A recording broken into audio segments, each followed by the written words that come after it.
Inside Story Uganda, real source of political updates.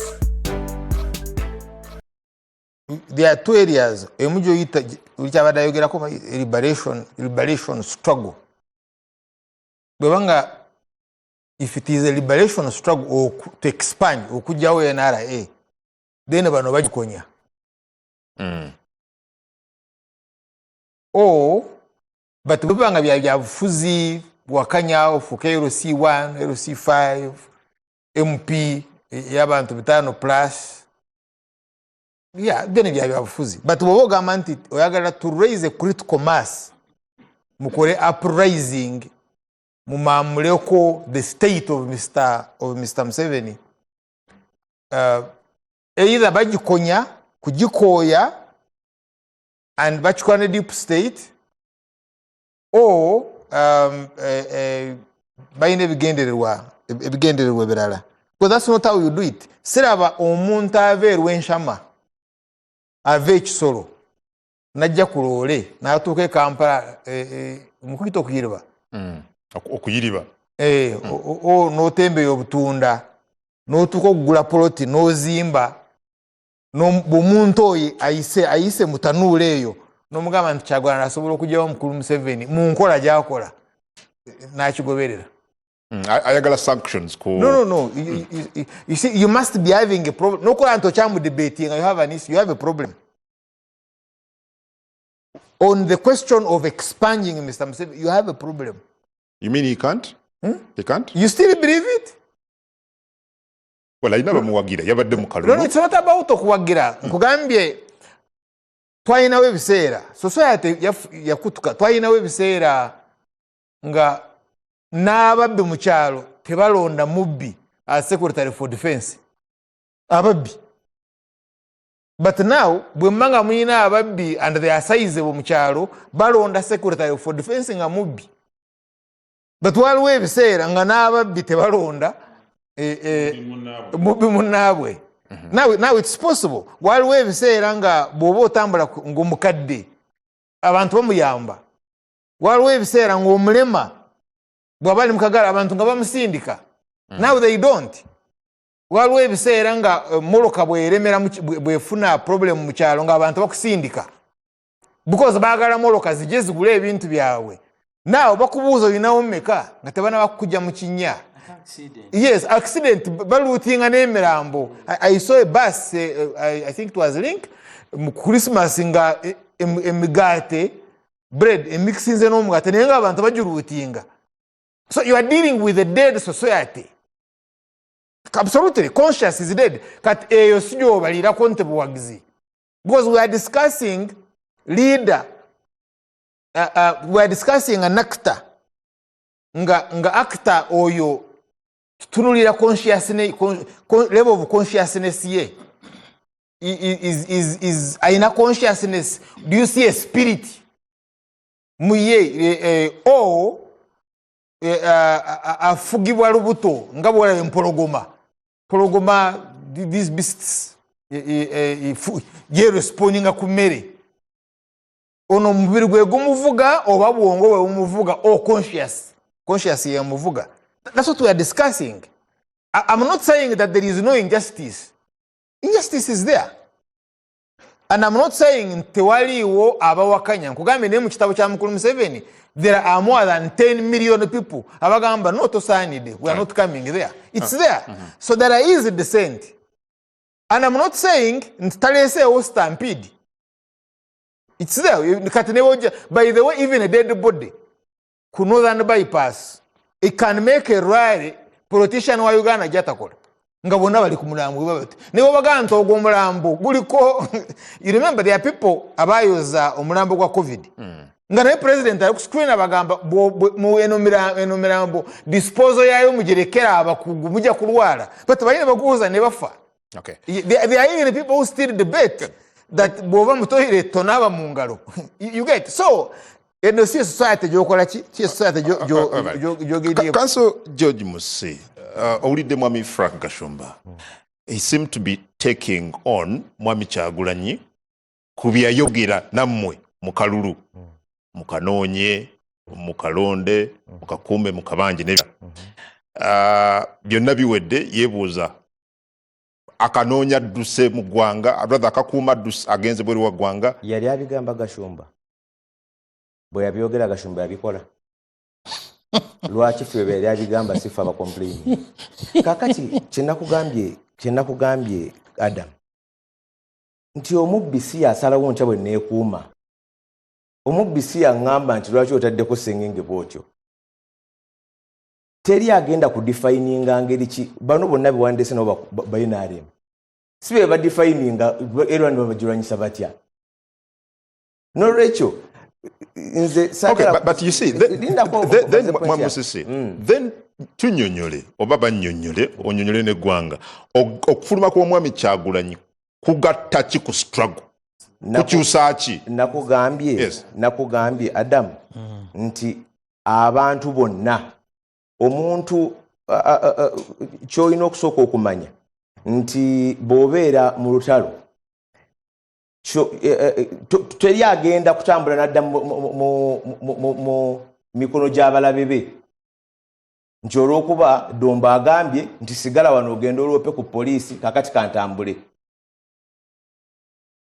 kakati eriyo n'abalala ababitegerera okumpi bagamba kakati alese abantu bo babasibe bw'abadde wano mubadde temubasiba wiiki ewedde basiba abapoliisi bonna abali bamukuuma ne babagoba era bakyali mu kaduukulu teyali wano n'olwekyo nze ndowooza nti ensonga enkulu eriwo kati bino byeboogera mbu omuntu yafulumya atya kakati bo batulaga ekifaananyi Domba atulaga ekifaananyi ng'ali ku eriyo airport taliko CCTV mutulaga ekifaananyi nti wuno wano afuluma entebe mugambe tayinza kufulumira Sudan tayinza kufulumira kati mwe mutulaga ekifaananyi ng'ali entebe ensonga endala waliwo abantu aboogera nga balinga abaakajja mu Uganda Dr. Kizza Besigye bwefuluma mu 2021 yafulumira ntebe ku kisaawe bamusiibula bamukolera red carpet Mwami Museveni awandiika mu katabo ke nti eri ku Lake Victoria ng'atoloka nga Nyerere gye yali ayita yali akolagana n'Obote yagenda ne bamuwa reception ko nolwekyo ndondooza ebintu ebimu omuntu bw'abeera kamaliza ensonga yange nti oyagala kumalira omuntu bw'abeera nga ali mu lutalo ye lwalwana si gwa defining nti lulwane booti nakugambye nti ffe baakulembera tetunaba kwemulugunya Domba omubuuzizza nti lwaki ate abalumbe ewuwe n'agamba ebyo sibimanyi bulungi ate abagenda mu palamenti banabyogerako kaakati ate Katemba oyo bobo omuyita Katemba abapoliisi aba counter terrorism unit abamuweebwa bagobeddwa ne bakibuuza deputy IGP mu kakiiko ka parliament last Monday n'agamba simanyi bulungi deputy IGP oyo naye Katemba omanyi waliwo tulina okubala mu balabe amagezi kungu yes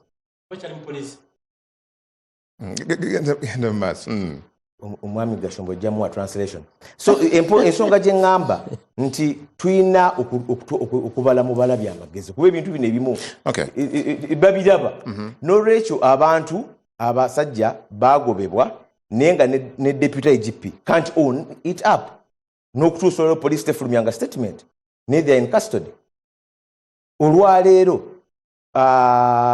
drone erimu abantu abamu nga bambadde engoye z'amagye bagenda olwokutaano oluwedde ewa Najja Sheriff nga babuuza Kyagulanyi ne Najja gye bali ne batwala omukyala n'okutuusa otanalabikako oyo si Katemba Dombo n'olwekyo bw'ojja wano n'otanageza naye ate ensonga endala nti siyinza kujja wano Domba akubuuza bw'aba alina emisango gy'alina okuddamu anaagimaza mbiro ogibanga weegiri senga wabadde owuliriza akatambi ng'okawuliriza oyagala kuwuliriza yagamba ajja kudda mu kaseera akatuufu yes he said that Dombo n'akugamba nti bw'anajja omusango guvunda taligusanga bwe gubanga weeguli anti kyeyagambye senga Dombo yadde awuliriza nga yagambye nja kudda feesinga kyonna kye bakoze kye bantaddeko ne Dr. Besigye kye yakola sirowooza ojja kufuna obudde bw'oyogere sirowooza nti gwe asalawo gwe atamwagalangako Kwabo ganti yagamba tukakole ki bwagamba wakanoonya yali agamba gwe. But he said it. Yes. Mukabanje. Akubuza ali mukabanje anga ali gye yagenze. Fe be yakigamba tugamba kiyakola ki kiyakoze tukiwagira. Gwe atamuwagira luli lwaki gwamuwa lwaki oloza gwayina amagezi agamuwagira. Mwabivudde ko byabagamba ebyo kabanja. Time limit yali yaddigwe ojawulira. Yagamba agenda kabanja pakadi. Tell us. Anti yaliko. Yagamba agenda kabanja atya gwe yakiwulira. N'olwekyo kyengezaako okugamba nti struggle tebeera defined by the oppressor. Mandela bonna abagira kugambye sibe basalo government ya senga government ya de Klerk yagamba nti Mandela yeeyisa atya golwanyisa siyaasa engeri gy'omulwanyisaamu. Era si yagamba nti lwaki tosigala wano lwaki tokola ki wano. Okufuluma kwe kubongera maanyi kwongera kuba nafuya. Tekutunafuya. Kitunafuya kitya? Ye komanda wa mwe. Kati alekeddeawo okuba komanda waffe. Afulumye eggwanga. Afulumye kubanga era ayongereyo struggle. Nakugambye nti General Museveni bwe yali mu nsiko yafulumanga. Ku biseera byalowoozanga teyagambanga nti yayitanga Kampala Road nga bano bagamba nti lwaki tayita wano. Kakati bino ebyogamba mpulidde Kashumba agamba nti kakati bali mu kuwasa ne mu nsiko bazaalirangayo abali mu nsiko bazaala ngwata kimanyi. Okay, finally ompo muzindaalo Mwami George Masibu tutule ku byayogera ayagala sanctions bumbo ku Uganda ku Uganda please listen a little bit. Kubamu kubakulembeze kubamu kubakulembeze wano mu government. Is that something to be proud of? Nti omukulembeze ali ku level ye ayagala kuba president ayagala nvumbo wano. Sanctions si ku Uganda, sanctions ku individuals. Omukulembeze ali ku level ye the sanctions ezo zigabibwa era eriyo n'abali sanctioned mu Uganda zigabibwa ku bantu abatyobodde eddembe ly'obuntu, zigabibwa ku bantu ababbi b'enguzi abali b'enguzi, zigabibwa international ku batyobodde eddembe ly'obuntu ne ku bali b'enguzi.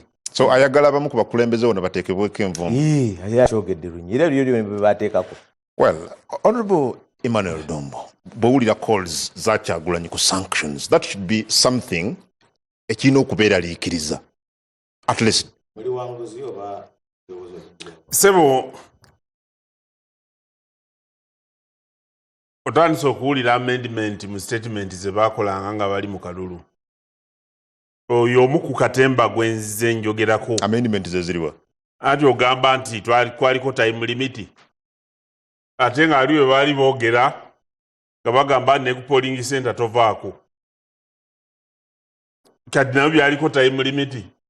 Kakati babyogera nga Mwami Gashumba bw'ayogedde naye kati bibazitoweredde. Banoonya exit route. Mwami Kyagulanyi yagenda ebweru n'akuŋŋaanya ensimbi kubanga abantu abaayogera nga beebaza. Era wano waliwo akatambi kabadde ayogera n'abantu eggwanga siritegedde ng'abeebaza ng'abannyonnyola ebyali kuno n'abeebaza ku kasimbi ke baateekamu. Kati alina okuddayo akola accountability eri abantu abamuwagira. Naye oba weetegereza wano Mwami Museveni bwe yali ng'alwana bwe yagendanga ebweru okusisinkana newakubadde nga yasisinkananga abo ng'asaba obuyambi mu bapulezidenti naye yasisinkananga ne bannayuganda abalina omuggundu abali ebweru. Naye kati bano bannayuganda bagenda ebweru bagenda kupakasa.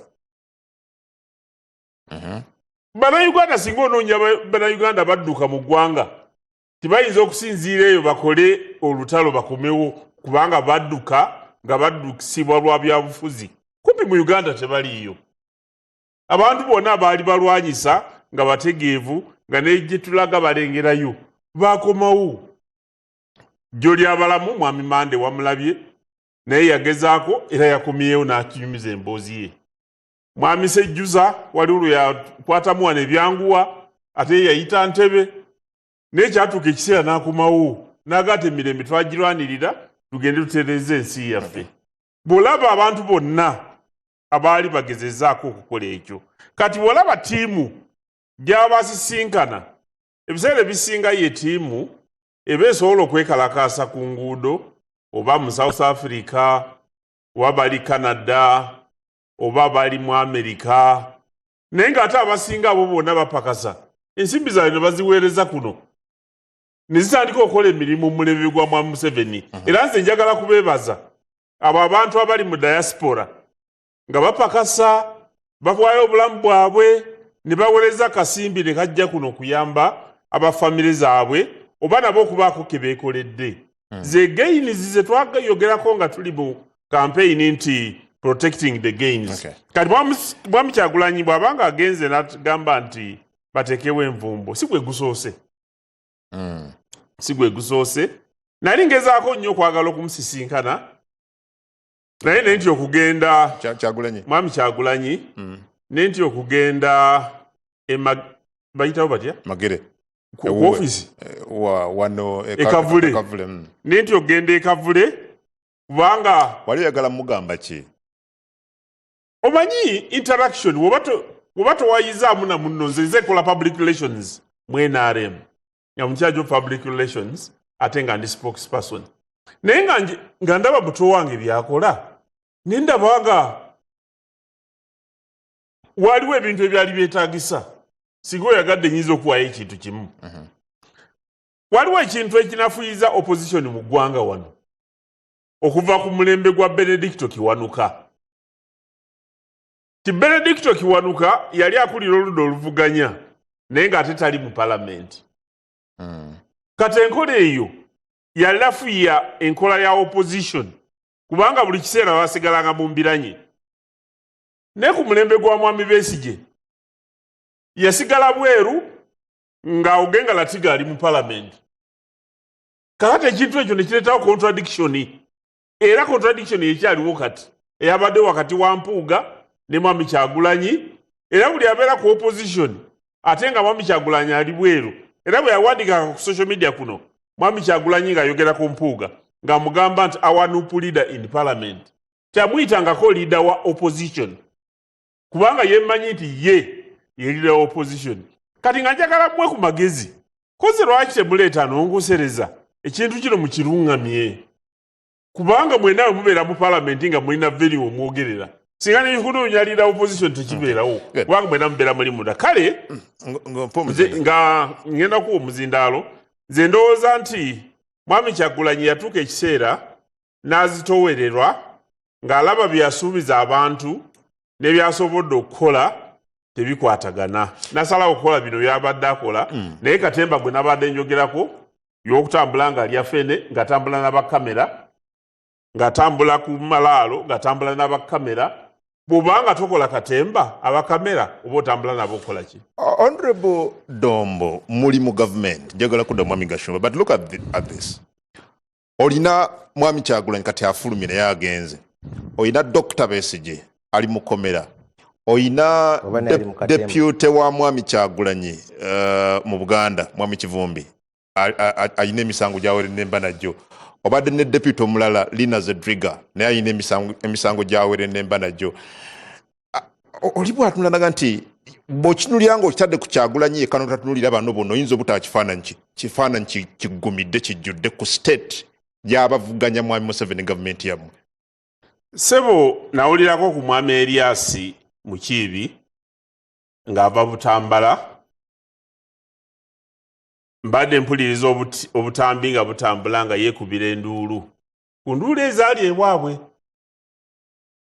engeri gye yayisibwangamu n'abawagizi be sinawulira bwe bubyogerako wano nawulira muto wange Mwami Muwanga Kivumbi mukwano gwange nnyo kubanga twali tuwogera ne mu byama ne twogera ebintu ng'anyumizaako byesiza kwogera no ku mpewo naye olumu namuwulira ng'akozesa ebigambo era waliwo amawulire agafuluma nti yali akolagana n'abapoliisi ne bakwata n'abantu byali mu mawulire kakati ebintu ebyo njagala mmwe bannamawulire mubanga muleesa tupika wano okwogera mulungamye nga abantu abo nti okuzimba eggwanga biki ebyandibadde bikolebwa kubanga okyaddamu kibuuzo kyange yesibu kubanga we bakola ebyo bireeta ekizibu kati nojja n'otandika enza okumbuuza naye ng'omuntu gw'obuuza nti kubanga ali mu kkomera n'egundi ali mu kkomera nga toyogedde bino bya wansi bye yakola ate nga nze siyinza kubyogerako bijustifyinga kuba saaliyo naye ng'ate mba mbisomako mu mawulire nga ebyawandiikibwa kale nga Besigye ali mu kkomera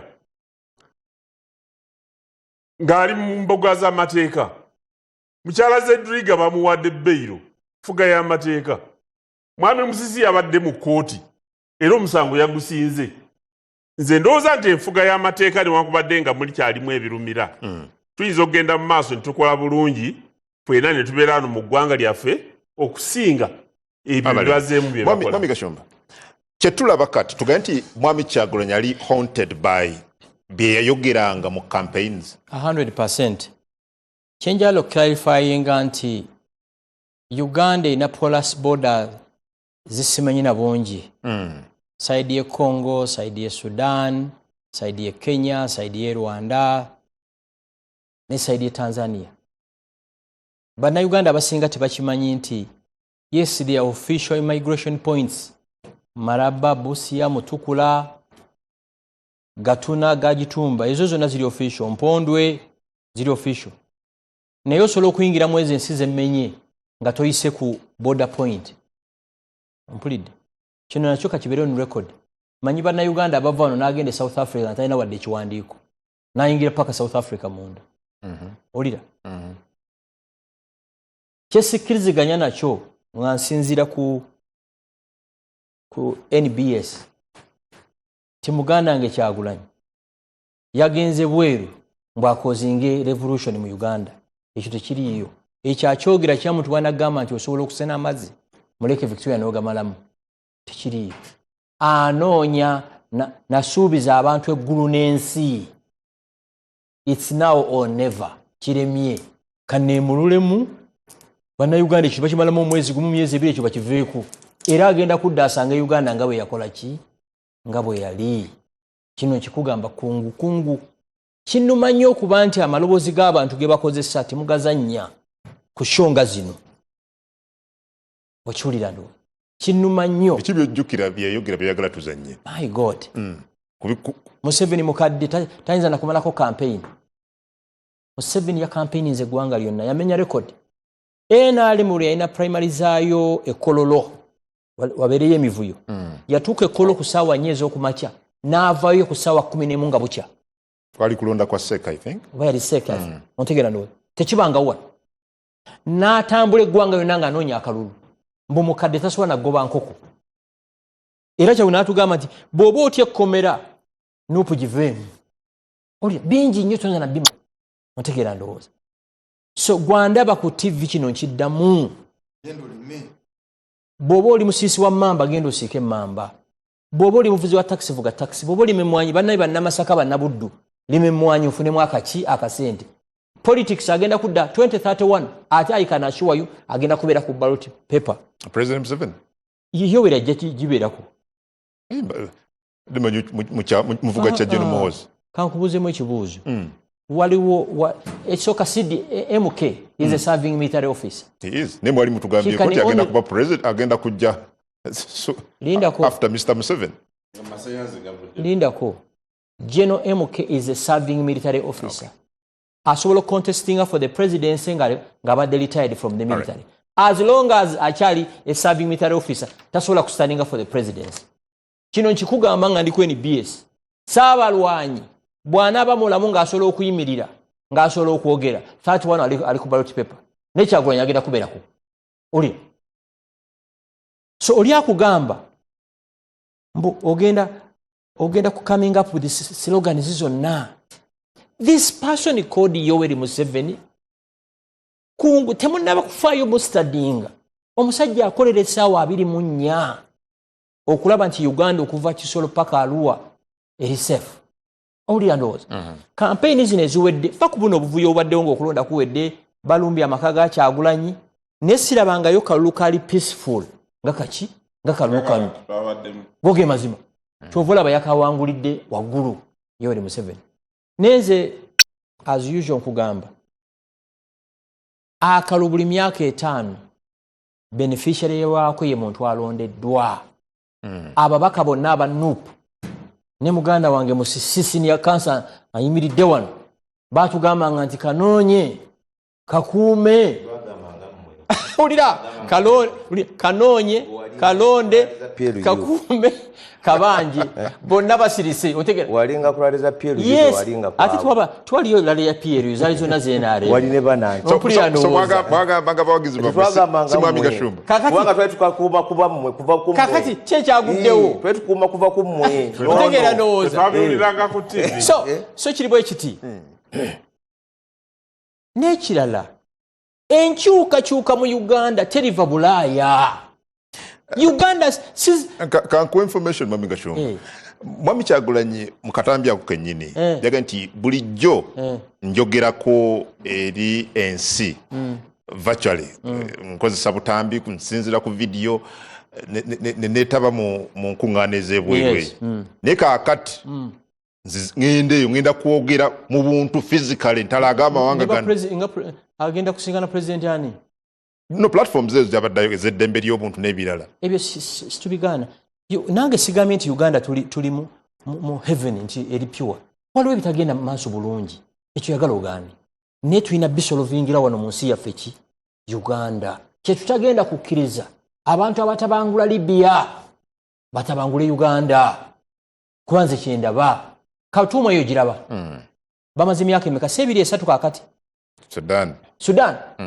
Sudan bayina regional airports ennyonyi mwezigwa nga bono ninyire Entebbe nekusula Arua wane kujja Arua nekusula Kasese badde bamaze emyaka egi nga tiwali nnyonyi regional flights eyasoose ennyonyi okulandinga badde nga balaba Katonda you get it? Yes, we have challenges in this country but we must find a way okusolvinga ebizibu byaffe ngaba na Uganda ng'abantu b'okulukalu lwa Africa linda ko ulira ekisingo mu bana Uganda kye mutamanyi abatabangula ensi zaffe kasaba malo zitabangula abali nyenyonyi kati owulira America egamba buli munnansi waayo ali Qatar ali Abu Dhabi ali Kuwait akomewo bo bali mukutabangula Iran you get it kati nabana bagende Bulaaya batekewe mbere tabangule Uganda I can assure you that will never happen twagala omukulembeze alisikira President Museveni agenda anonya akalulu bamulonde. Thank you.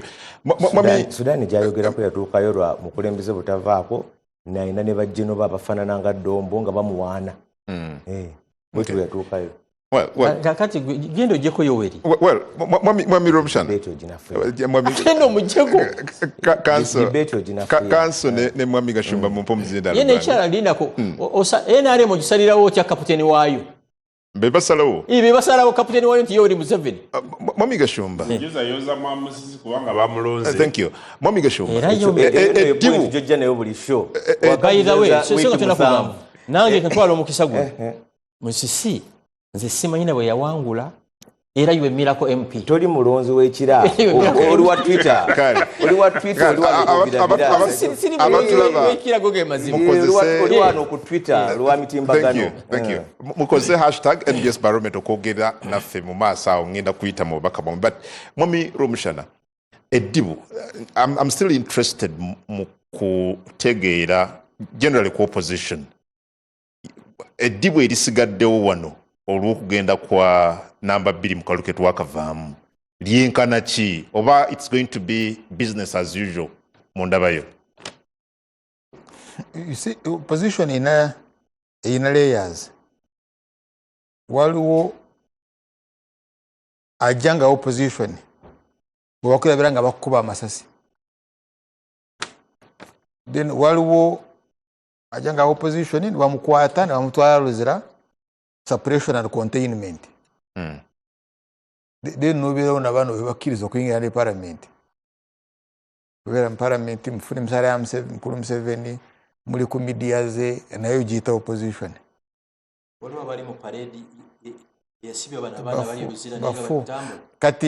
Kati so eri opposition eri underground jayiga jeri and emanyi mukulu Museveni kyeki so tesobola kubeera mu games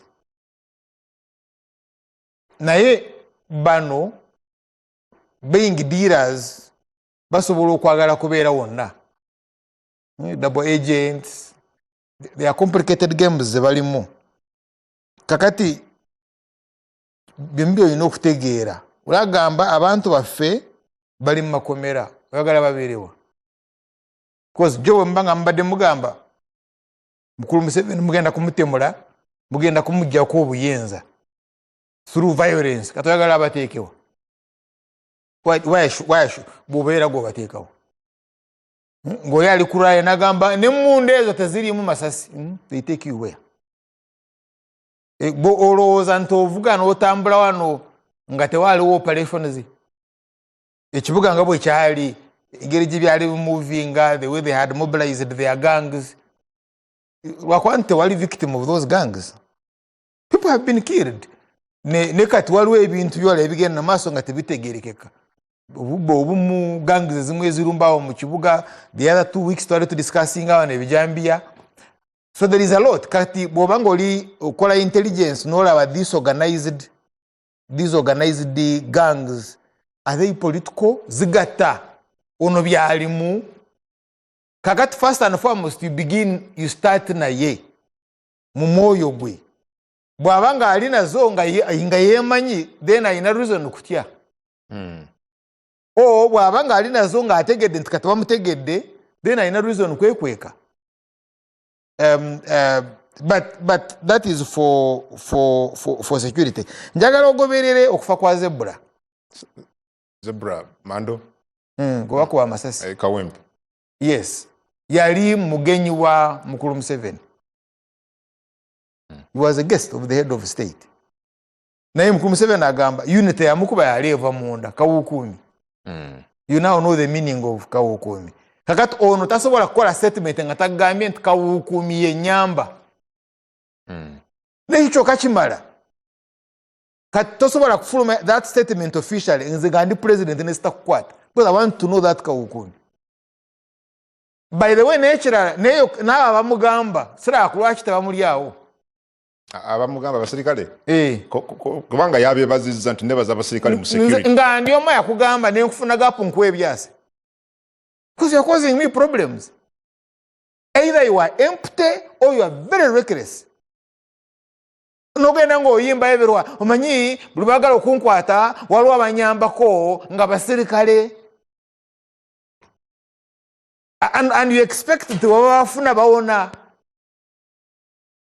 natoloseko basirikale and abasirikale babagobye katolooza basanyufu that these young men bajoyininze poliisi babakuwadde bakukuumye mu kalulu obatoloseeko now they are in prison and you think they are happy all their colleagues are happy so the twalambitula nengamba bati no byakyana kito are they being reckless which kind of game is this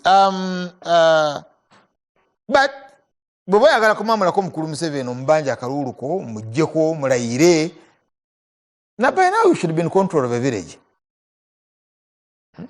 yes you should be in control of a village and I'm not saying tubamobilizing kulwana and I know ground sinyangu so I understand it chola mbadde nkubuuza bwaba yagenze afulumye atya kashuma bino byagamba manyeyo you can go to South Africa yes you can go to South Africa because of porous borders yes you can first and foremost that's not a promotion tomuntu abadde yesimbye kuba president katawo otuuse that's not a promotion but the larger issue bwotuuke South Africa ku airport ogenda wotya how would you now go to the airport nogamba immigration ya South Africa tegenda kubuuza South Africa wayingiramu otya so you must have organized mwino kwanga mwina a very complicated underground movement bana mukulu Museveni boyogerako bali balina bamukulu Moyi that's why you had the bukula Mbabazi nga bali Kenya bamanyiganye ne security yayo they had a unity baina presidents ababa wagira and I'm not saying onotana kutoa ku level waba tu say you fine kakati aja kubukwatagana na nyini buyinza gwayagala okukola ki gwayagala okubujjako naye bino byebazanyiramu nego bazanyirako they will be shot on the street during broad daylight. But maybe with ngeri yokitunulira ku dembe lyo ku mirembe jo ku your life they are no the other MP babadde bamutideka lyantonde. Yes, Gashuma mukwano go ayali ne Pastor Bujingo bamukuba masasi. In other words, eno sasimu bamukuba masasi baka wakabura obadde yogera ku baka wakabura no, whatever it is, waliwo ebintu bingi by the way ebigenda mu maaso wano mu Uganda nga bya violence nga birimu insecurity naye amawulire nga temubipikinga, so waliwo obunkenke, but bwaba nga abulimu nga akimanyi nti mukulu konyo etteeka lino tujjukira nti parliament mu 2022 Honorable Nsereko yaleeta ennongosereza ebbago ngayagala kulongoosereza mu Computer Misuse Act oba etteeka erireetawo ebibonerezo ku ngeri y'enkozesa y'ebyuma bikalimagezi. Ebiseera ebyo nze yali omu ku abo abaagamba era nali omu ku abo abaagenda mu kooti nga tugamba nti ebibonerezo ebyali bireeteddwa byali bikakali nnyo okusinziira ku kisemateeka kyegamba. Ebimu ku bibonerezo gye biyinza okuwaaka abantu ebyajjira mu bbaga eryo byali bisinga n'ebiri mu tteeka eririwo already kuba waliwo Computer Misuse Act yali emaze emyaka nga 10. N'agamba nti waliwo omusango gwe bayita sharing malicious information. Naye nga etteeka terivvuunula malicious kyeki. Kitegeeza nti kisinziira ku oyo agafunye yaloopa nti okusinziira message eno lumala gyampeereza eri malicious. Mwalimu omusango nti sharing unsolicited information senga oweereza ompa amawulire gesikusabye kumpa gubeera musango. So mwalimu ebirowoozo ebibonerezo bitulooza nti byali bikakali era nga tulooza bimenya ssemateeka. Ensonga endala abantu abagenda mukwatali tugamba nti yaliyisa nga teyina muwendo gwa ssalira gulina kuyisa mateeka gwayita quorum. Eyo nno y'ensonga kooti gyeyimiriddeko olwaleero negamba nti kituufu bwetunuulira ku record oba Hansard te speaker alina obuvunaanyizibwa okubuuza nga amateeka gafuga parliament gagamba bw'oba tonnayisa nga tanna putting a question alina okusooka okukakasa nti quorum ewera abagenda okulonda. So n'agamba olw'okuba tewaliwo kiraga nti baali bawera y'ensonga lwaki etteeka eryo lyonna lyonna lyayisibwa watali quorum era ne libafu. Bwe lyali lijja bangi ku bakozesa emitimbagano baali wakanya nnyo but finally ne liyita. Now that waliwo clauses ezisaziddwamu kitegeeza ki eri abakozesa emitimbagano? Nze ndowooza ensonga enkulu nti eri abo kituufu abantu abakozesa obubi emitimbagano era oli bw'aba mpeebudde oba nsobola omutwala mu kooti zino eza bulijjo okuzengassi okumugulako omusawo gw'okulebula ekyo tekijjaawo gundi. Sirowooza nti abantu abamu kubanga abantu bangi bavunaaniddwa mu tteeka lino ne munnamateeka mali mabirizi ali mu kkomero lwa tteeka lino ali wansi wa musango guno lino lye basazizzaamu. So nze sirowooza nti wajja kubawo okweyongera nti olundu abantu bajja kugamba nti kati katuvume kuba etteeka libadde litugaana kubanga era nga 2022 tennatuuka abantu abaavunaanibwa babadde bangi nnyo okukozesa obubi emitimbagano ng'etteeka weeriri okusinga abaavunaanibwa nga terinabeerawo. Mwami Frank Gashumba gw'omu ku bakozesa emitimbagano bw'otunuulira abaleeta well that can be debated okusinziira ani alina interest ki, but gw'omu ku bakozesa emitimbagano bannyini kuleeta bago lino Honorable Nsereko ebigendererwa bakugamba nti kimu ku ebyo kyali kyakulaba nti wabeerawo okukozesa emikutu n'obuvunaanyizibwa. Kati engeri gye lisaddwamu tikigenda kuwa freedom ebbeetu abo abagikozesa obyokuddamu okwegiriisa. Kakati ekisooka bw'owa abantu unlimited liberties babigimisuzinga. Facebook yali yakatandika wano oba okutinka ennyo mu Uganda, it was a platform abantu we basharingiranga ideas, kubaganya ebirowoozo n'omuntu gw'otamanyi n'akuchallenging n'omuyita musinkane over a cup of tea olwa ideas nekiggwawo. Twitter eyo nayo yabeererawo akaseera akalungi nga it's a platform wojja ne ideas, emiyaayo ne gigirumba nefuuka platform yakuwemula nakuvoola. Era singa weegendereza abantu abaali ab'amaanyi ku Facebook ne X tebakyalwa kuwandiika kintu kyonna kubanga omuntu awandiika opiniyoni ye omuntu n'ava ku kyawandiise n'alumba muntu akoze eki awadde ndowooza n'awemula ye n'awemula bazadde be abaana be ne bajjajja be abaafa okiwulira awo mutawana we gwava nze etteeka lyonna erijja nga liri geared okurestraininga abantu okuvvoola abalala ndiwagira mbuuza lwaki singa otunuulira kati all over the world ensi zonna zitandise okugjayo enjala ku social media kubanga social media eruuninze obulamu bw'abaana abato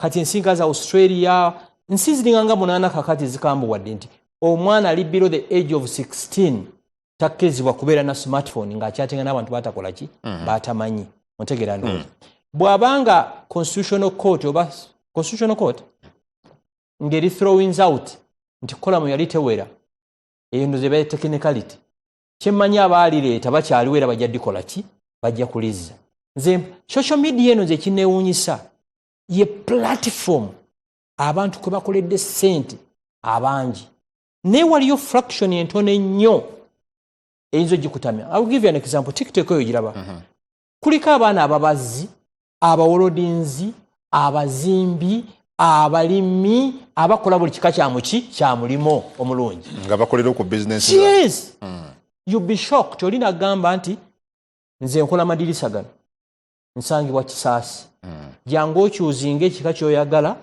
tompaako wadde 10 onsasula maziga kola ki ga delivering ontegeera no mulimu abaana ababazzi nagamba bino bye bitanda by'embajja obaga zino zenzigi z'embajja tompaako ba 50% I will deliver. Unfortunately, waloka fraction tekawera na 2% kajifudde ekirala. So etteeka lyonna erijja nga liri geared okuprotectinga eddembe ly'abantu obutevvoola ndikola ki ndiwagira. Mwami Romshana, decision ya koti ya Ssemateeka ku tteeka lino Katonda w'amaanyi, Katonda wakisa abadesigninga oba bazimba mukulu Frank kyayita social media bagizimbira on negative energy negative energy kakati bw'oteekawo ku mikutu eyo okunaaba mu ngalo kirungi tekitambula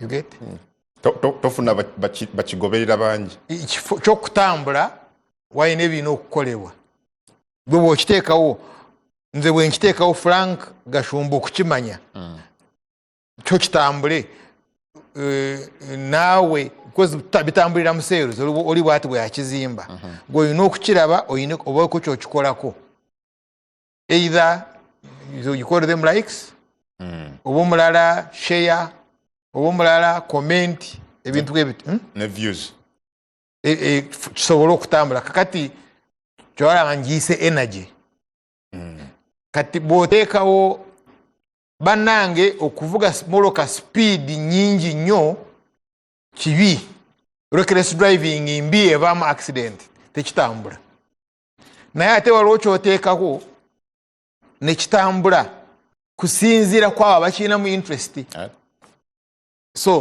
kati abamu bazimba accounts nga ziri fake nosanga omuntu omu alimu abantu 10 naye nga bali fake nga tebaliiwo kati yena nga they call it trolling oli nagamba nti nze mulimo gwange gwa kulumba Frank Gashumba kati bwateekawo nagamba bannange munaabe mu ngalo kakati ng'oli omuntu omu amutandikirako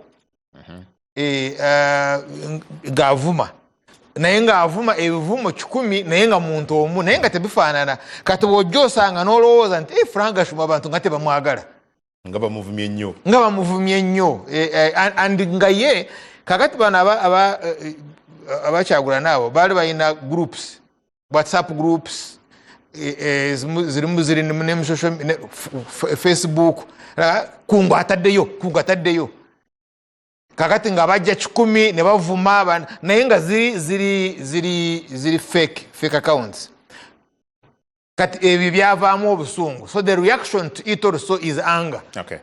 Now, but waliwo principles ezitalina kufa.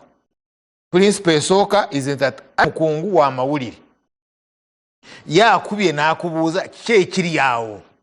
Nonga ekiri wano accident ebaddewo abantu bafudde bali 40. Nze bembaze according to my estimate. Kati gwe no running a news. Mukurunning a news, it is false news. Right? Abantu bafudde babiri. Owana okufa tewali akoze eki. So it is false news. Kakati me I have shared it. I have shared it because njagala muneiba amanye abadde ino abantu abatambula ku luguudo olwo. Now you say you want to charge me that it's a criminal offense? Really? Did I have the intention to share false news? But kibadde kigenderere mbadde nkigenda nga kirowoozo. Two, omusango gwa Andrew Mwenda ne Onyangobo, Supreme Court yasalawo nti ali mu byamawulire ayina n'eddembe kulimba. It's right. If I've got the right to tell you truth, then I also have right to tell you a lie. That is your decision in Supreme Court. Kakata now you are saying it's a criminal offense. It doesn't, because criminal offense together the government here, you know, kuyingirawo yewaaba the state. But nga musisi bwakyogedeko bw'obanga kikulumye gwe ng'omuntu genda ompaabire. Thank you. Bwana Emmanuel Dombo, ensala eno ekyusa ki mu nkozesa y'emitimbagano kati? Sebo bwana Adamu, kitulina okusooka okwebuuza lwaki palamenti yasalawo okuleeta etteeka eryo. Kyali kyetaagisa? Juzi nawulira Honorable Tamaguzi yafulumya akatambi ng'akatambuza n'agamba nti yawakanya etteeka lya computer misuse, naye okusinziira ku bigambo byamwogeddwako ng'agudde mu kalulu etteeka eryo aliwagirira ddala era yeetonda. Ekitegeeza nti enkya singa likomawo okusinziira ku byayiseemu ajja kuddamu aliwagire. Ekitegeeza nti enkozesa y'emitimbagano waliwo weesusse ne kiba nga kyetaagisa, kubanga tuzze tuwulira abantu abawera mu ggwanga ate nga babuvunaanyizibwa. Tuwulidde Katikkiro wa Buganda Mwami Charles Peter Mayiga ng'aluŋŋamya abavubuka ku nkozesa y'omutimbagano. Mu gavumenti bw'olaba abavubuka bye bakola, bw'ogenda mu kyaki owulira ne bannaddiini, waliwo n'omukulembeze w'eddiini omu yayogera nti kyandibadde oba kyetaagisa abakozesa TikTok bawerewe emikutu egimu gigibwewo, newankubadde nga tekisaanidde kugibwawo, naye ebigambo bye baayogera biraga nti obwetaavu obw'okukugira enkozesa y'emitimbagano weeri. Kati wano ensala ya kooti yo yagambye nti palamenti teyagoberera amateeka nga bwe gasaanidde.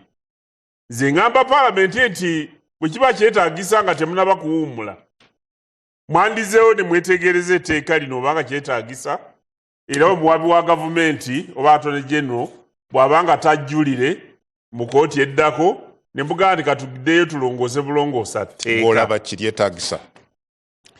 Abakulu abo bonna benze njogerako bagamba nti kyetaagisa era nga balaga nti enkozesa ya social media esaanidde okugirwa. Newankubadde abamu baga nti ewerewe, awo sijja kugendawo era situukawo. Naye bw'otunuulira mu nsi nga Mwami Gashumba bw'agambye, wano Bungereza yeggwanga kulimu ebibasinga okukozesa social media, naye kati nabo batandise okwekengera nga bagamba nti banditandise ku myaka emeka era abavubuka bandikoze batya. Bw'ogenda ku social media abantu bekweka amannya, n'ateekako Kifaaru, n'atandika okuvuma nga yeeyita Kifaaru naye nga tesiye Kifaaru, naye n'ayogera agagambo ogo nga buli muntu agasoma ate nga gw'okozeseza amannya go gwe baanukula. Kati ebyo byonna bisaanidde bigobererwe, babuuze n'abannamateeka abo bagenderedde ki okugamba nti enteeka lye baleeta likonagana ne ssemateeka mu kuwa freedom omuntu okutambuza amawulire n'okugasaka.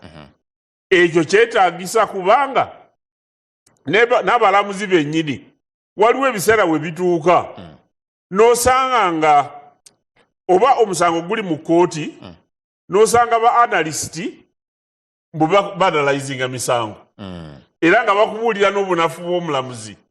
Naye mu ngeri emenya amateeka ate ekontaana n'amateeka kale okugenda mu maaso katono nnyo bannamateeka be bana bagenda mu kkooti ba George Musi maybe abeeko kyayogera ku ekyo. No, mwami Romushana akikonye katono nti banga ddene emabega mwami Dombono yalina mu Parliament ndowooza mwaka gwa 97 kkooti ensukkulumu mu musango gw'Obo ne Andrew Mwenda versus Attorney General yagamba nti eddembe ly'okwogera n'ery'amawulire ekkoma eririteekebwako lirina kuba eriri mu nsi ezirina demokrasiya so sensi nga North Korea Dombo jaga tuteeka era ne bagamba n'okugamba nti n'okusaasaanya amawulire ag'obulimba si musango ekyo kkooti yakyogera 97 kati 2026 Dombo agamba nti ayagala tudde mu North Korea. So ensonga enkulu nti ssemateeka awa eddembe ly'okwogera eddembe ly'amawulire n'eririko ekkomo. Ekkomo eryo lirina okuba eriri mu nsi ezirina demokrasiya. Sebo ekkomo eryo lyennyini lyagamba lyeyagala ababaka ba palamenti baddeyo batunuulire etteeka eryo batuŋŋamye kubanga abantu baffe singa tebalungamizibwa. Walaba ebyatuuka ku kabaka wano wa Buganda abavubuka bakyala kimpadde bwe batandika okukozesa olulimi olubi nga balukozesa ku kabaka olulimi olutyoboola ne balukozesa ku Nnaabagereka ne balukozesa ku baminisita ba gavumenti ne balukozesa ku banaddiini nga tebafudde nayo. Kati eddembe eryo bw'otalikugira liyinza okuleeta obulabe mu ggwanga era ne lyonoona abavubuka naddala abakyakula. Abale nnyo ensonga eno tugikome tugende ku nsonga yaffe enkulu olunaku. Romushana yakyogedde Lutamaguzi kye yagambye nti kati naye aliwagira yalinanga awo naga nti Dombo yakyo honorable Dombo yakyogedde naye nga yalinanga kusho naga nti kati singa etteeka lino kati aliwagira mu kaseera kano. No mukireke ffenna naffe tulina ebintu bye twali tulaba nga mu 2000 wali okiraba ng'ekituufu kati ng'okiraba kikyamu. Abanyankole balina enjogera egamba nti nkireete nga bwe kirina okubeera kiwumbewumbe bulungi. Balina olugero lugamba nti kale kankireete mu Luganda kankisimplifying nti bw'oyigiriza abaana okuvuma abaana ba neighbor bamaliza bavumye eki gwe kati oyinza okuwagira ekintu olw'okuba oyina bataliyoni ekiwagira naye bwekudizaatinga n'osigala obwomu lw'okitegeera. Kati muganda wange Lutamaguzi kye yayitamu ng'aluuzinza akalulu gwali muliro buli kigambo kyonna ekyali kitamugamba nga nekikola ki nekimugamba kyova olabaga nti naye manyi etteeka lino lyali ki yalituufu. Naye buli muntu yenna alumirwa lino eggwanga Uganda mbabuulire the law is still there ekivuddewo is the amendment. Omuntu yenna alumirwa Uganda eno ng'olina abaana twali badde bakakali nnyo ku misuse ya social media. Kati olaba ekibadde ennaku zino wiiki ewedde omuntu n'avuma n'awemula akaana akato akali mu primary nga ba agents banne waako basoma ebiri ku social media. Akaana ako kayingira katya kilaasi nga the entire week abasajja abakulu n'abasajja abakulu bakadimininze nga bwe siswala kugabiga bakoze ekyo. Abale Council George Musisi oli ku ludda luvuganya omuntu abeera mu kyambu ayogera nti embeera gye muli mukati ng'abali ku ludda luvuganya gavumenti yeeraliikiriza given ku bintu bingi ekyakasembo eki kya Mwami Kyagulanyi leading opposition politician yabadde waakubiri mu kaluko bwa president yafulumya eggwanga tali wano. Olina Dr. Kizza Besigye another former presidential candidate mirundi ena ali mu kkomera bw'owulira okwerumaaluma mu bavuganya onnyonnyola otya state gye mulimu ku ludda oluvuganya mu kaseera kano? Oludda oluvuganya terubeera nko nga lusanyusa era omuntu agamba nti lweraliikiriza aba yaakajja mu Uganda terubeera nko nga lusanyusa oludda oluvuganya luli uncomfortable. State gye tulimu ye state opposition zonna gye zibeeramu mu nsi ezifaanagana nga Uganda weeri kati. Ekisooka oyogedde ku Dr. Kizza Besigye ali mu kkomera ku misango egy'ebyobufuzi. Noyogera ku president wa NUP eyadduse eyafulumya eggwanga, ensonga yaziwadde. Buli muntu abadde mu Uganda emyezi 2 egiyise bukyanga tuva mu kalulu amanyi ebibaddewo ku ludda oluvuganya lw'oyogerako. Amanyi nti wabaddewo okumutiisatiisa okumutuusaako obulabe ye ng'omuntu, ate ng'okutiisatiisa okwo kuva mu bantu abalina obuyinza n'amaanyi. Wabaddewo okulumba amaka ge n'abaawuwe okutuusibwako obulabe. Ekyo kibadde mu myezi 2 egiyise. Okutuusa olwaleero amaka ge gavumenti oludda eno egamba tetumuyinaako kizibu. Ng'oludda olulala amaka ge nga galinga barracks nga tebakkiriza wadde ab'eŋŋanda okutuukayo. Ekyo si kyekibeera mu maka amalala gonna. Wabaddewo n'okutuusa ku bantu abalala obulabe abamu nga babuziddwa nawo.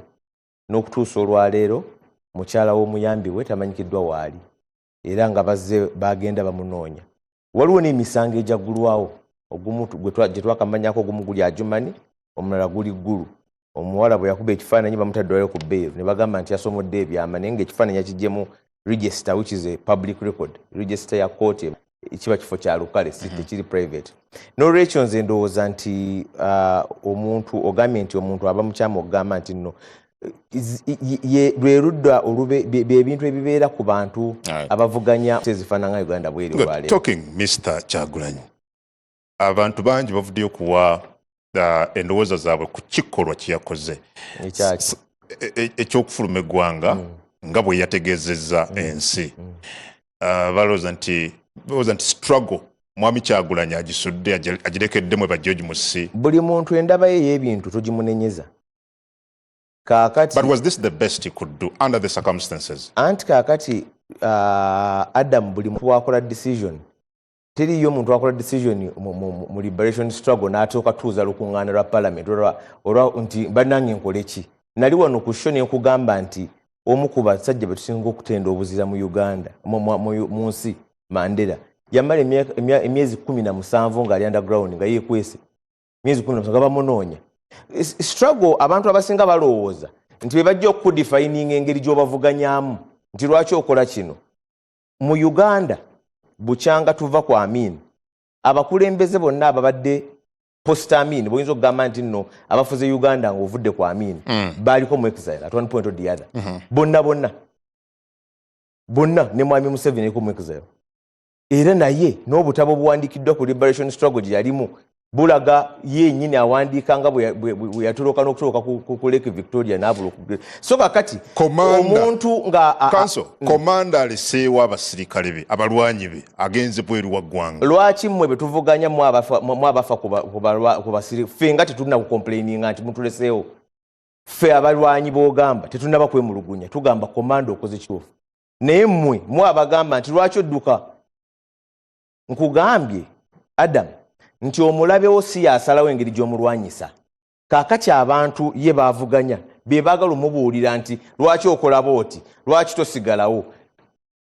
Well, apparently state egamba Mwami Kyagulanyi temunoonya era bw'owuli omwogezi w'eggye ly'eggwanga ne abakulu abalala mu police ne mu magye baga nti is free like any other former presidential candidate okwetaaya mu ggwanga lye. Okikkiriza ekyo? What makes him think that state kyeyogera kikyamu? Ba presidential candidates ng'oggyeko General Museveni baali 7. Abalala 6 ani alina amagye wuwe gwe baganya okwata wuwe. Kwaba abalala 6 olyoka ogambye nti abalala bali free. Kwaba ani aganidde okutwala wuwe. Eriyo omusango ejagguddwawo nkugambye nti omuwala yasindikiddwa mu kkomera nti yasomodde ebyama bya gavumenti olw'okukuba ekifaananyi kya ku social media ng'abalaga omusango gwe baamuggulako eggulu. Well, but counsel, oli munnamateeka. Yes. Bobi Wine waba talina musango ng'akimanyi ng'akimanyi talina musango lwaki adduka kakati Adam ekibuuzo kiri nti lwaki adduka gwe kennyini ekibuuzo ky'osoose okumbuuza ngambye state egambye talina musango naye bw'abanga ali convention talina musango why would he run away abaagala omutuusaako obulabe tebagala mukwata mutwala mu mbuga z'amateeka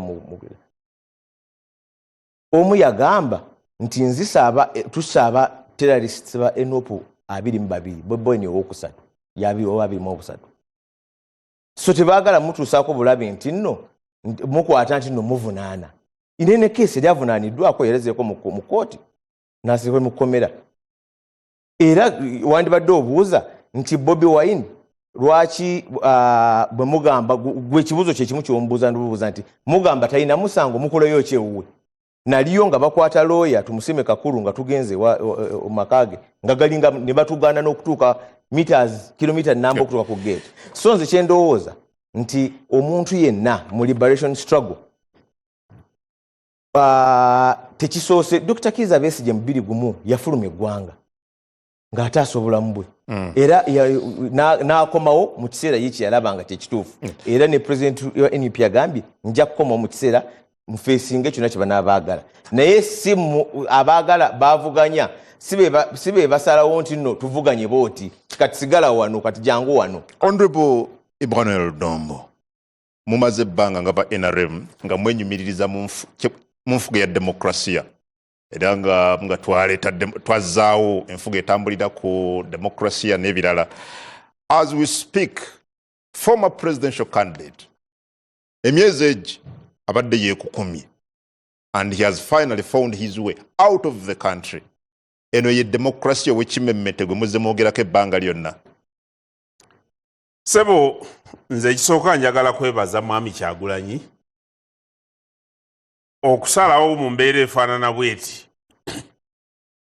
okusooka okutambulamuko n'agenda eyo gye yagenze kubanga nali mpuliriza TV olumu ne mpulira Mwami Sseggona ng'awa endowooza y'ekisajja kikulu ng'agamba nti singa mbadde nze Kyagulanyi nkya nandikedde ne ngenda ku poliisi ne mbagamba ndi zuuno kubanga aliwo ensonga n'addayo ekeebuwe. Kubanga mu mbeera efaanana bwetyo singa waaliwo omuntu ayagala okukyayisa gavumenti n'agwikkiriza Mwami Kyagulanyi gye yali n'amukolako obulabe wano bandigambye nti ani akikoze. Era bw'okyova olaba nti n'omulundi guli we waaliwo enkayaana ng'aguze emmotoka etayitamu masasi. Pulezidenti w'eggwanga eyalaba ekiyinza okugwawo singa mu kiseera ekyo waaliwo omuntu atayagala ggwanga atayagala mirembe egibukkadde wano n'agamba nti katuuse obulabe ku Mwami Kyagulanyi. Pulezidenti w'eggwanga yalagira n'agamba nti mmotoka mugite Mwami Kyagulanyi agikozese. Kakati bw'aba yatambuddemu kyalina okujjukira era akimanye nti bajjajja baalugera ti lukande lwa nnyoko lukira olwa muka kitaawo olulime. Ne bw'anaddukira mu mawanga g'Abazungu ne bw'anaddukira wa kuno kwe kwabwe. Ebyobugagga byonna bikoledde kuno mu mulembe gwe NRM. Akomewo tubikuume nga naye akuuma ebyobugagga okusinziira ku ye teyagenzeeyo kyeyagalire embeera gye mutaddewo wano. Yagambye tagenza okusisinkana abantu era agenda kudda mu kaseera akatuufu era n'asigira ne ofiisi n'ateekamu omusigire Lina Zedriga Doctor era atandise okukola emirimu. But emyezi ebiri nga yeekukumya agamba state munoonya jangu okwekule gw'abadde akola oyo. Abeekweka bagenda ku social media ne boogera Mwami Kyagulanyi yabadde ayogera ne boogera mu lukiiko lw'ensi yonna ne boogera eri ensi yonna ne baddamu n'ebibuuzo ku media gye basobola okutrackinga ne intelligence ddala omuntu gwe banoonya bw'atyo bw'abeera. kikyogezaako kutegeeza Gezaako okutegeera nti ebigambo bye nga bwe yabyogedde tiyatambuddemuko ajja kudda ng'ekiseera kituuse kubanga bw'aba alina omusango wano era ng'ensi emunoonya kati bw'alikomawo gy'oganda aba n'agumazambiro oba olina omusango teguvunda. Well, Ayinza kugumazambiro. wawuliriza bulungi ebigambo bya Mwami Kyagulanyi. Sooka nti yeebaza ab'ebitongole by'okwerinda abamu kubanga babadde nga bamubbirako obusajja bujja n'asinziira awo n'akola ki n'abakuba ekimoni emyezi 2 okusinziira ku ye mumunoonya temumulaba yeekwese. Omanyi Mwami Kyagulanyi bye yasoma bye yakugukamu yasoma ki munnamateeka kimu ekyokubiri yasoma MDD. Kakati Mwami Kyagulanyi Munakatemba era yayimba n'oluyimba n'alukolamu ne video oluga nti buli omu akola ki buli omu asiba kiwaani. Kakati bw'obanga otunuulira omuntu mutunuulire mu perspective ye tintambula ndaga gweyita naye nkubuulire empisayo nga bwekola ki nga bwefaanana. Kakati Mwami Kyagulanyi njagala nkubuulire nti nze mbadde ntunuulira nnyo ebintu bye byakola. N'agenda ku malaalo e Butambala n'alaga ku video n'aga nti yepena n'avaayo n'agenda ku luzi awantu oba ku mugga ng'ali ku bigere byereere n'bamuteekako ng'ali afene abeekweka we batyo we bakola.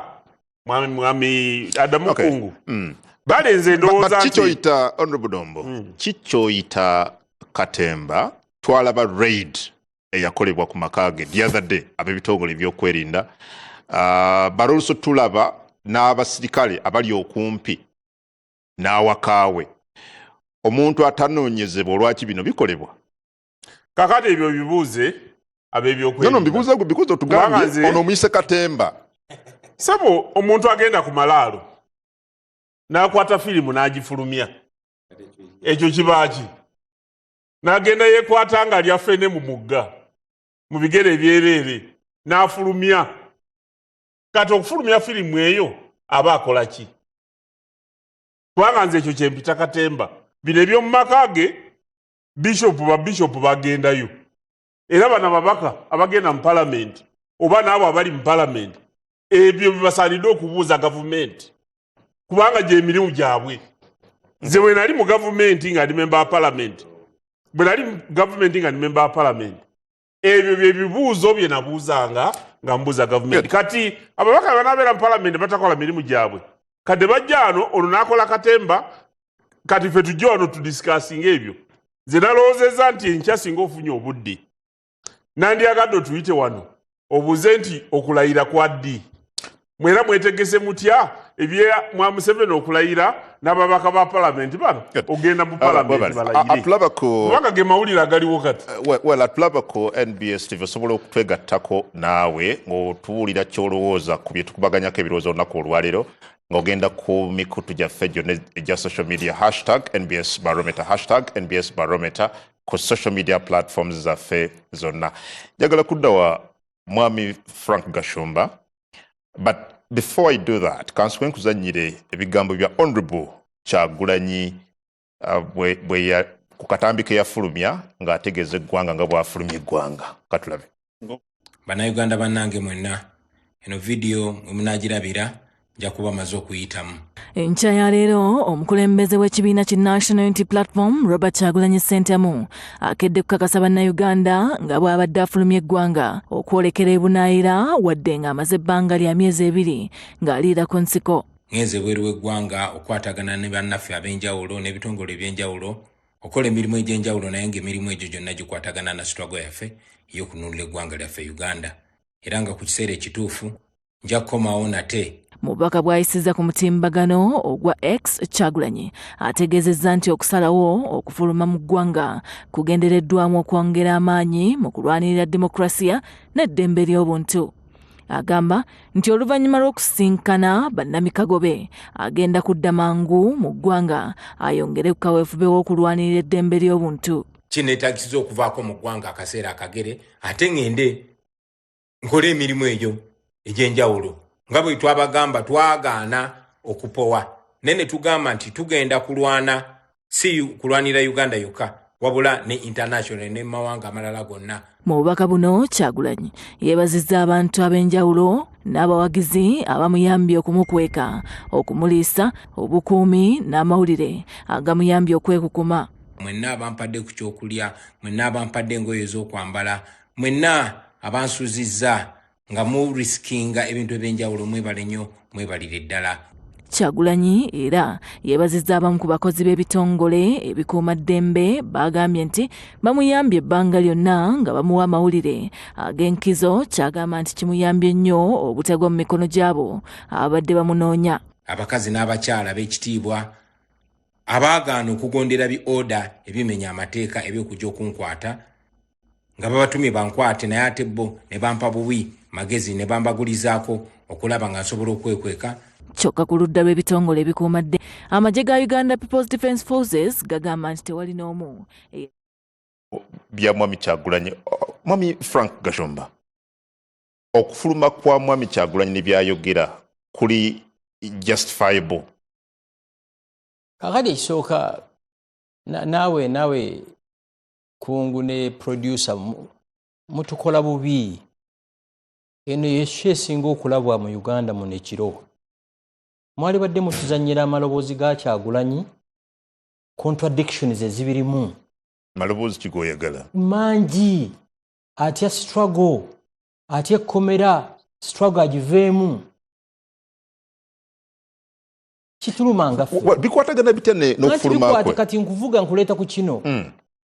Ekisooka mujjukire slogan zaali baakozesa ebiga biringanga bina: kanoonye, kalonde, kakuume, bwe bakabba kabangi. Yadduse buddusi kubanga gaba baakabba. Chuketit ekiro kanki kugamba ekirala. Yes, ne President Museveni yagendanga n'agenda e Libya, n'agenda mu nsi okusaka obuyambi. Naye nga tabulanga ina saako yokka nga yemanya nti omukulembeze waffe atambuddemu. Kukiwulidde ssebo? Si kuteeka birango ku Radio Deutsche Welle ne BBC yaliwo. Kyakulira abayeekera eruweero agenze Bulaaya kunoonya buyambi. Agenze ko Libya. Kyagulanyi ali mu kugalo kye bayita file. Anoonya nze nasuubiza abantu kabanja. Nkoze ntya? Kati agenda kutambulako mu Europe eyo, mu America, Canada, bambi abagoberezi bagambe nti omusajja agezaako kabanja. Kitegera ndoza. Kubanga munyinyira ye Mwami Gashomba, takugamba nti struggle njivuddemu. Agenti ngenda kulwanira eri gyali. Kaseera akatuufu akomewo. Kino kankikubuulire. Take it from me. Teri muntu ajja kuweejinga lutalo ku Uganda ng'asinziira bweru. Ekyo kankikugambe. Kungu kino nkikubuulidde, nkikubuulira ne ku programu yo ku radio for every Monday. Ono omusajja gwe bayita Yoweri Museveni, abantu abasinga tebafuddeyo mu stadinga. Omusajja yatandika 71, yafugwa Amini. Ekiro kimu n'abisanya n'Amini, Amini n'amukuba paka mu 79 lwe bajjako Amini. N'afuukako Minister Regional Corporation, n'afuukako Minister Defense, n'abeerako Vice President w'eggwanga lino 1980. Owulira? N'agaba nabba akalulu njagenda muki mu nsiko. Nalumba akasaka. N'amala emyaka emeka? 5. Ono muto wange yamaze ennaku 21 ezasoose n'alaajana, sina nangoye ezakwambala. N'atulaga ebifaananyi nga ali affene. You get it? Mwabanda bakweni BS. Oba oli wa NUP, oba oli wa NRM.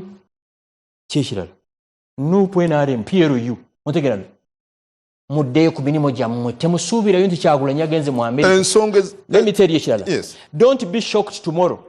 Ng'alabiseeko ku red carpets mu America. Ku za awards. That's him. 2021 yalina slogan nga 10. We are removing data. Entebe mu ntebe. Abakadde tubakooye. Ezo zonna zaddawa. Kitegera ndowooza. Ate ne Kyagulanyi ayino. Ne Europe tasobolayo oba e Bulaaya. Obulamu bwe buli wano. Ate ndabye muganda wange Lubongoye ate ye contradictinga. Okay.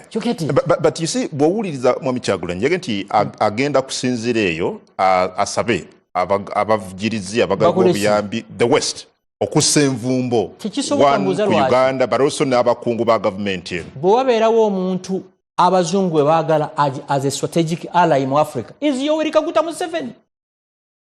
Mwalabye Lieutenant General w'amagye ga America yabadde mu Uganda nga meetinga General Muhoozi Kainerugaba. Tulina amagye Somalia, tulina amagye Central African Republic, wawalala Sudan. You get it? agikonga agasinga galiyo mu nkola ya kiyekera. You get it? Museveni alina good books mu bazungu. N'ekirala abazungu bwe baagala okumanya ebiri mu Uganda tebeetaaga Kyagulanyi. Bayina embassies wano. Bayina military attaches, political attaches, bonna ababa feeding every day. Ensobi gye bakola abaana bano okuva mu 2021. Baalaga Uganda nti ate yensi esingamu emirembe. Bakubye embaga, bawasizza, bakoze buli kimu kyonna. Okay. You get it? So mu abanda bakweni BS tebakulimba. Mudde ku omubazi gendo bajje, omulunzi w'ente gendo olunde ente, buli mukola buliki omulimo gwo. Pak and I can assure you 2031 Kyagulanyi ali ku ballot paper again. All right. Ata abawisirogani endala. Nga tugenda okumula Mwami Romushana. Kyagulanyi ali wano mu ggwanga ne Kyagulanyi ali ebweru politically ani asinga okuba obulabe eri government. Natona kuddamu. Singa nali strategist waba Kyagulanyi nga ndi serious.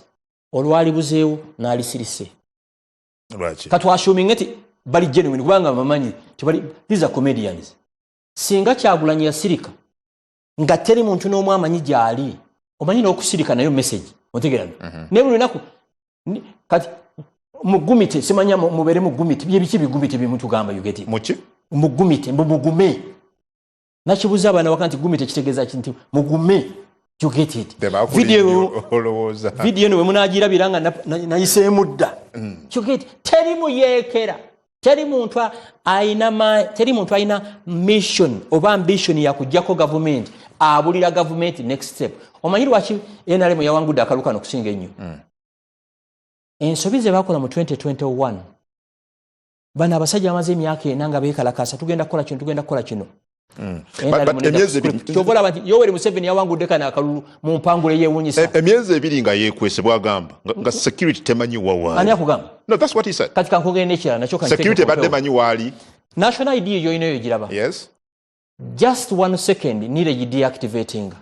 Okikiriza?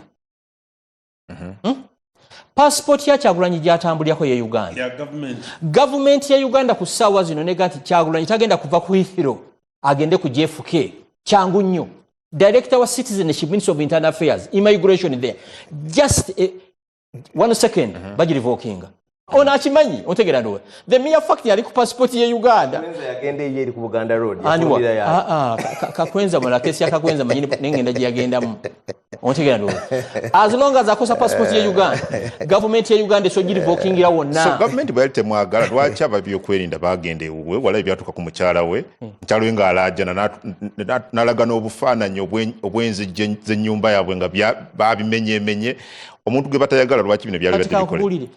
Nawe bwoli wano olaba bwoli wano oyinza okuddayo wakanga wakabasazeewoko government yebeera pinako ya intelligence yemanyi bwegikozesa n'ekyo okuŋŋamba mbuno Kyagula yapuluse wano you people temanyi kibayita government.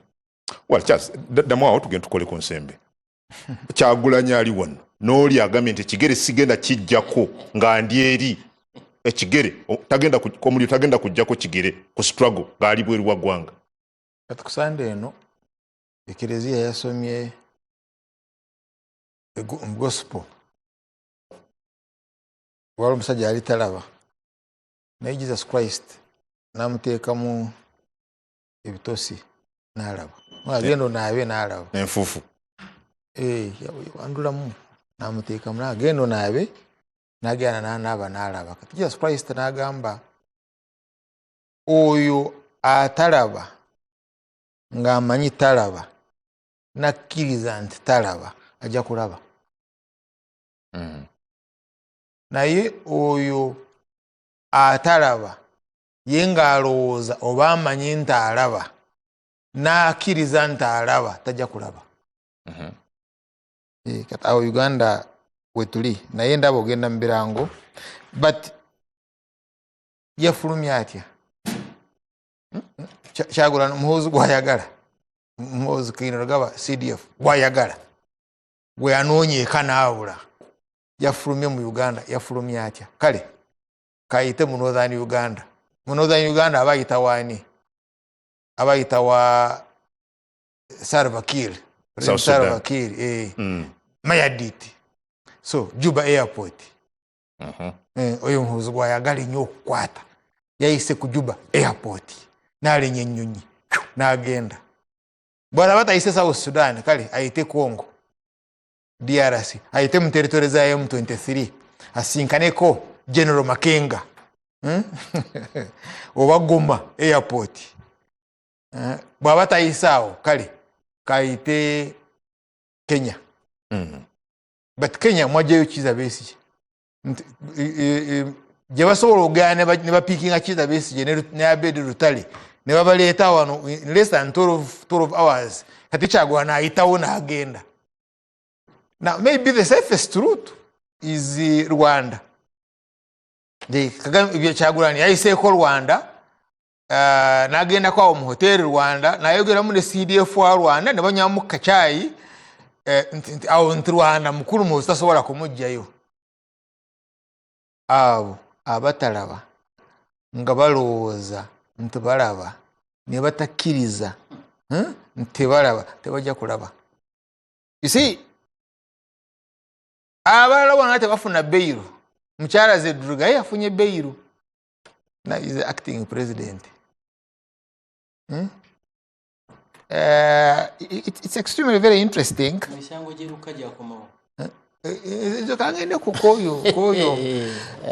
Anyway, the Kizza Besigye agenda ku South Africa naye bagamba nti amanyamusha agenda kwesimbawo. Kizza Besigye yajja n'alanding Entebbe. Samson Mande naye yazze bajja kujja. But this opposition is a cloud. Katono nyo kazi gyotandikirawo. Well, NBS Barometer kwe tuli katujjewo ensimbi zino katono